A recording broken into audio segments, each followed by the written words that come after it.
El final de la Primera Guerra Mundial. Hoy es 11 de noviembre, fecha en la cual se acordó el armisticio que pondría final a la guerra, que definiría el mundo en el que vivimos, y explicaré el porqué.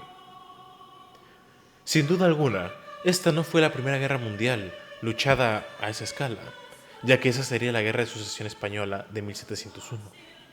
Pero fue la primera que vio un estado de guerra total, la movilización absoluta de los recursos nacionales en aras de la victoria sobre el enemigo. Ya esta forma de librar conflictos había sido profetizada por Clausewitz en su Arte de la Guerra, y había sido visto de forma temprana en las guerras napoleónicas. Pero no fue sino hasta la Revolución Industrial que la escala de esa movilización se empezó a ser patente.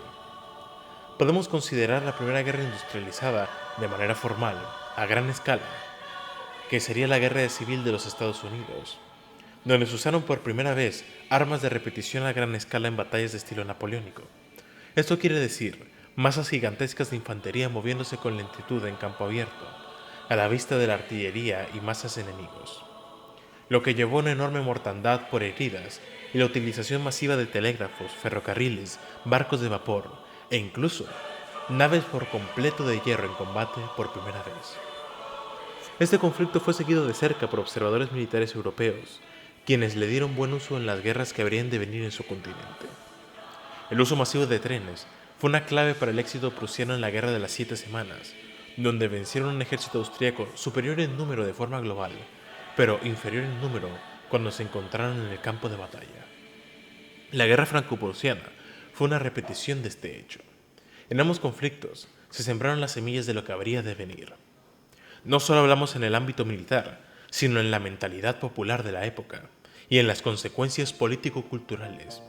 El nacimiento de la monarquía dual austrohúngara, la caída del Segundo Imperio francés con la Comuna de París y la Tercera República, así como la masiva expansión territorial de las potencias europeas a lo largo del mundo. Significó el nacimiento de Italia y Alemania como naciones unificadas, así como una creciente germanofobia que solo creció y, de hecho, sigue presente en muchas partes del mundo. Todo este contexto es necesario para entender el impacto que tuvo esa gran guerra, como fue conocida en su momento, en las mentes de las personas, fuera del ascenso de los fascismos, ya largamente sobreexplotados y muy vistos. La Primera Guerra Mundial acabó, por acuerdo de ambos bandos, a las 11 de la mañana, el día 11 de noviembre, el 11º mes del año.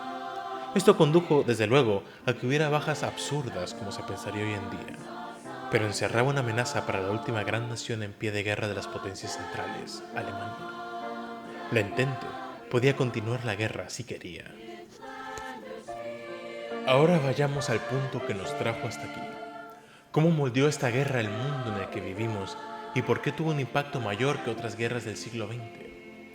Esta afirmación sonará sorprendente a muchos de la audiencia debido a la mayor escala que tuvo la Segunda Guerra Mundial, a lo mejor en cuestión de recursos humanos y el supuesto impacto político-cultural que tuvo en su momento, creando un mundo bipolar entre el comunismo y el capitalismo, este contra oeste.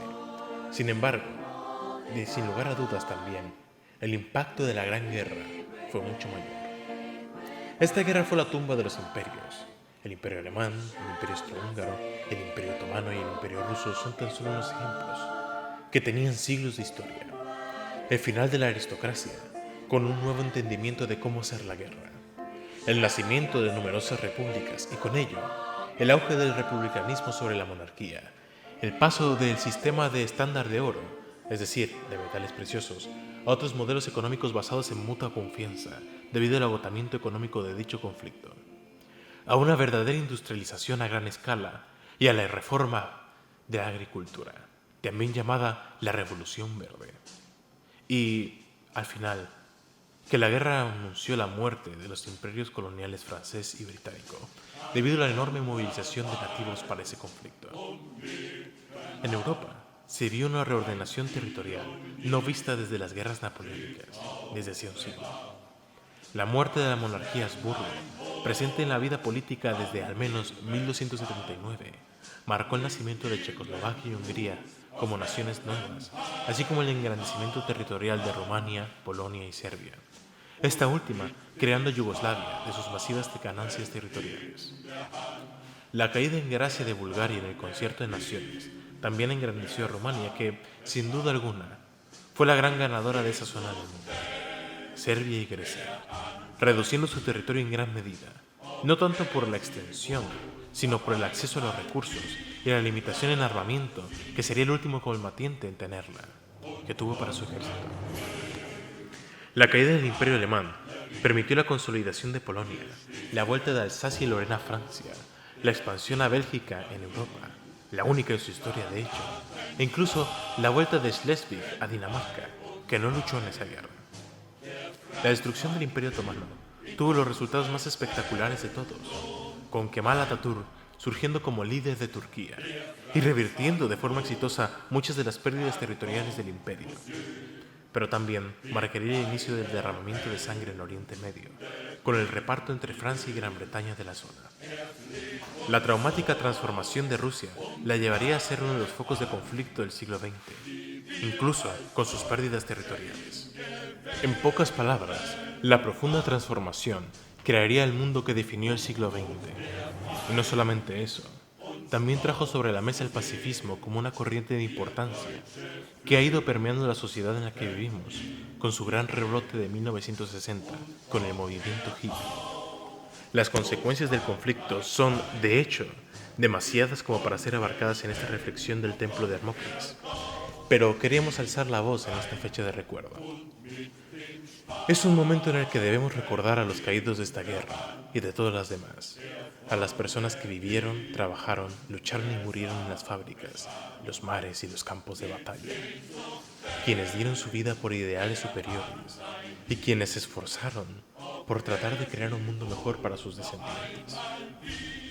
Está fuera de duda que el mundo en el que vivimos no es el mejor, y sin embargo, es el esfuerzo de todos aquellos que participaron en esa gran guerra, con sus ambiciones, miedos y deseos, que forjaron un nuevo mundo para su época. La Primera Guerra Mundial trajo el germen del movimiento feminista, iniciado en 1897 a escala política, conquistando en muchos países el voto de la mujer, como sería en Alemania, y también al dar de acceso a las mujeres a las fábricas en masivas cantidades y transformar la moda.